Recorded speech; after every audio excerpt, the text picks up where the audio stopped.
পাপড়ি চাট বলো কার কার খেতে ভালো লাগে। আজ তোমাদের জন্য রেসিপিটা বানিয়ে দেখাচ্ছি। আমার ছেলের আর মেয়ের আবদার ছিল।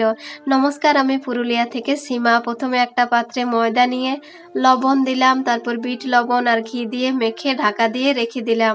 এদিকে কড়াইয়ে ভেজে নিয়েছি জিরা ধনা শুকনো লঙ্কা গুঁড়া করেছি, আর কড়াইয়ে তেল দিয়ে আদা কুচি, তারপর দিয়ে দিলাম তেঁতুল গোলার জলটা, আর তারপরে এই যে দিলাম লবণ আর চিনি। এখানে চাইলে তোমরা একটু লাল লঙ্কার গুঁড়ো দিতে পারো, কালার হবে, তবে আমি দিইনি। আর এইদিকে দেখো চাটনিটা রেডি করার পরে আটাটাকে আমি আবার আরেকবার ভালো করে হাত দিয়ে মিশিয়ে নিচ্ছি। এখানে একটু পরে করে জোয়ান এড করেছিলাম। তারপরে এই যে লুই কেটে নিচ্ছি রুটির থেকে একটু বড়। এবার আমি পাপড়িগুলো বানাবো, তার জন্য একটু ময়দা দিয়ে ভালো করে বেলে নিচ্ছি। আর এই কাজগুলো এত হড়বড় করে লয়, তো দেখতেই পাচ্ছ আমি কিন্তু পাপড়িগুলো একটা একটা বানাতে শুরু করে দিয়েছি। আমার বাবু এত ডিস্টার্ব করছিল, তার মধ্যে এদিকে কড়াই গরম হয়ে গেছে। দেখো আমার লুচিগুলো কি করেছে অবস্থা। তো যাই হোক, তেলটা গরম হওয়ার পরে সমৃদ্ধি ওদিকে বানাচ্ছে, আর আমি এদিকে দেখো ভুলে গেছিলাম আগের রুটিটা এই ছিদ্রগুলো করিনি। তোমরা খেয়াল করবে নিশ্চয়ই। এবার দেখো এই রকম ভাবে ছিদ্র করে আর তারপর ঢাকনাটা দিয়ে কেটে নিচ্ছি। এইটাই হলো আসল প্রসেস।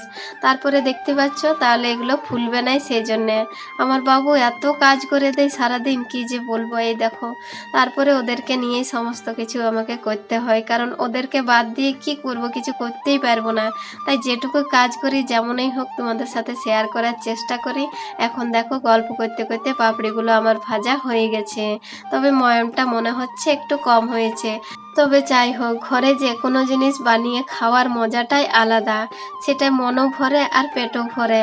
আর অনেক দোকানে আরে দেখি 5 টাকা 10 টাকার খেয়ে কোনো মন ভরে না।